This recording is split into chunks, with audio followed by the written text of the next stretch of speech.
Continuando con el último punto de la bolilla que estamos desarrollando, hablamos de la aplicación de la analogía para resolver los problemas de las lagunas del derecho.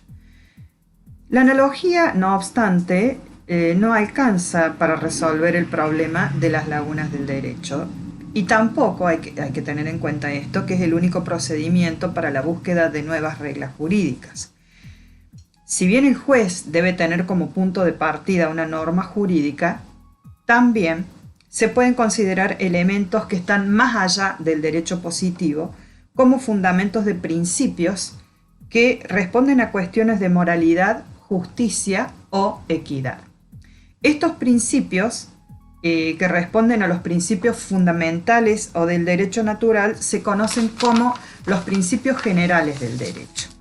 De esta forma ingresamos al universo del tema de los principios del derecho, que deben ser utilizados cuando se agotaron todas las posibilidades ofrecidas por la interpretación y la analogía para la resolución de las lagunas del derecho. Los principios generales del derecho son verdades jurídicas universales. Son principios filosóficos que expresan los elementos permanentes del derecho y son fundamento de toda la legislación positiva.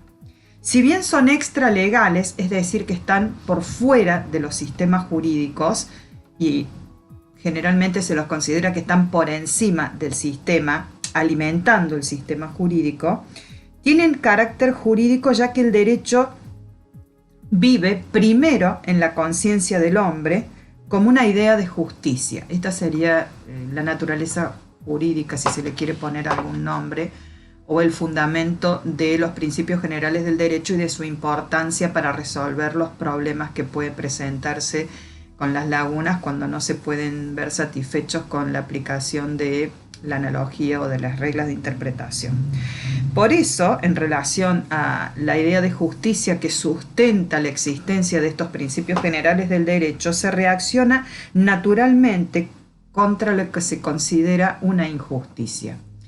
Y aquí es dable aclarar que la justicia tiene muchas caras, al menos en nuestro país, porque la gente cuando sale a pedir una mejora salarial, cuando sale a pedir que se resuelva una situación, cuando se quiere hacer oír por algunos despidos, cuando piden que aparezca con vida alguna persona o que se la siga buscando,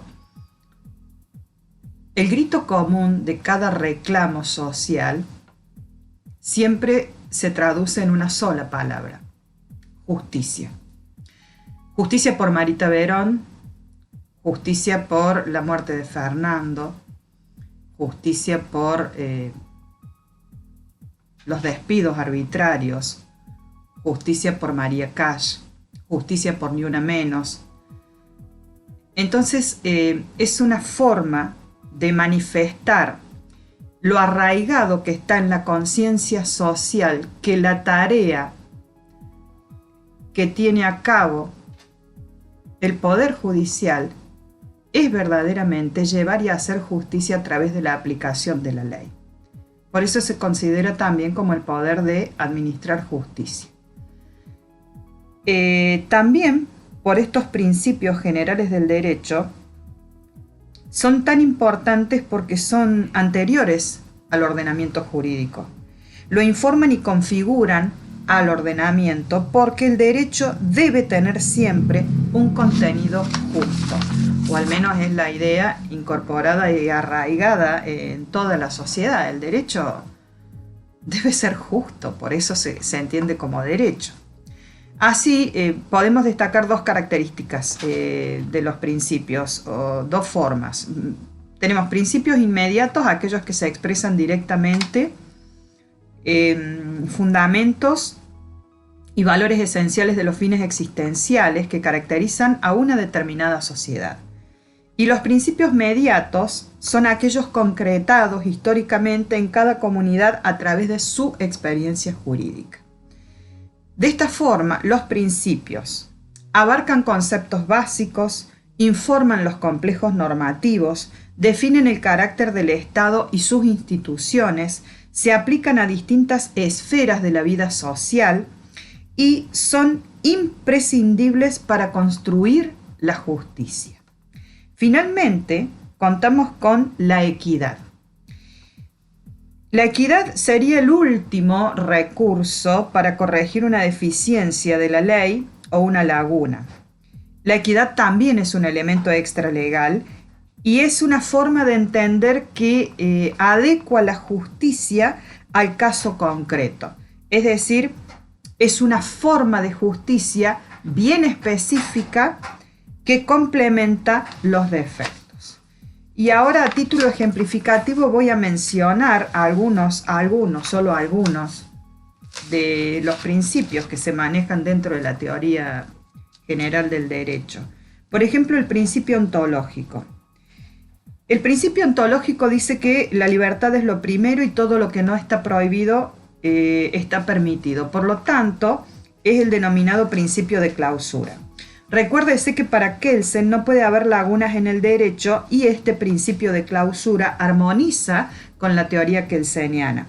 En el ordenamiento jurídico positivo de nuestro país está contenido en la Constitución Nacional en el artículo 19, que es el principio o regla de clausura que reza que ningún habitante de la nación será obligado a hacer lo que la ley no manda, ni privado de lo que ella no prohíbe.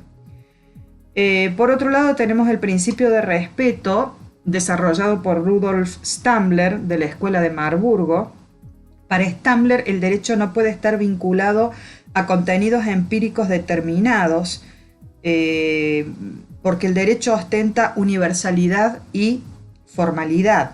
Esto es, el derecho posee determinadas propiedades y procura establecer una máxima que sea de validez universal, es decir, un derecho justo. Esto es lo que propone Stambler. Después, el principio de inviolabilidad de la persona humana, que se basa en Kant, y Kant sostuvo que las personas son fines en sí mismas y no pueden ser utilizadas como medio para beneficio de otros o como un mero medio para obtener otros fines. Este principio es muy utilizado en el derecho penal por las teorías que tratan de justificar por qué castigamos y para qué castigamos, es decir, las teorías de la pena, y fundamentalmente por la teoría de la prevención especial de la pena, que dice que la pena cumple un fin en sí mismo, que es una manera que tiene de retribuir el sujeto al haber vulnerado la ley, y que solo este fin se va a cumplir en tanto y en cuanto la persona se sienta merecedora de la pena que debe cumplir. Después tenemos el principio de dignidad de la persona. Carlos Nino dijo que las personas deben ser tratadas sobre la base de sus acciones voluntarias y no según otras circunstancias, como por ejemplo la pertenencia a una raza, nacionalidad, sexo, clase social, religión, creencias, etc. La dignidad, y entendemos por dignidad la cualidad que se hace valer como persona con respeto hacia sí misma y hacia los demás. La dignidad se describe como esta calidad merecedora de respeto, buen concepto, decoro, excelencia, buena fe y una suma de condiciones y calidades personales. Por ende, en derecho penal esto apunta, por ejemplo, a hablar de un derecho penal de hecho y no de autor. Es decir, las personas van a ser juzgadas por las acciones cometidas y no por la pertenencia a una determinada raza, religión, color, condición social, etc. Porque apunta directamente a este principio de la dignidad de la persona humana. Y el principio de la diferencia de John Rawls, por ejemplo, en su obra Teoría de la Justicia, se basa en dos postulados fundamentales. Primero, cada persona debe tener un derecho igual al sistema total más extenso de libertades básicas, por ejemplo, de conciencia, de palabra, contra decisiones arbitrarias de voto, etc. Y estas libertades básicas que sea compatible con un sistema de libertades para todos. Ese es el primero. Y el segundo sostiene que las desigualdades sociales y económicas deben ser dispuestas de modo tal que ellas satisfagan a su vez dos condiciones. A. Ellas deben ser para el mayor beneficio de los que se encuentran en la posición social menos aventajadas. Este es el llamado principio de la diferencia. Y B. Ellas deben adjudicarse a funciones y posiciones abiertas a todos bajo condiciones de una equitativa igualdad de oportunidades. Finalmente, voy a mencionar el principio de mayor felicidad, que tiene un basamento bien utilitarista, pertenece a una teoría ética normativa y que sostiene que la corrección moral de un acto está determinada por la contribución de sus consecuencias a la felicidad, entendida como una suma de placeres o satisfacción de deseos, intereses, etc., de todos quienes estén afectados por estas consecuencias. Bien, así las cosas, damos por finalizado el desarrollo de esta última bolilla del programa de introducción al derecho. Espero que les haya sido útil y nos estaremos viendo en cualquier otra oportunidad. Muchas gracias.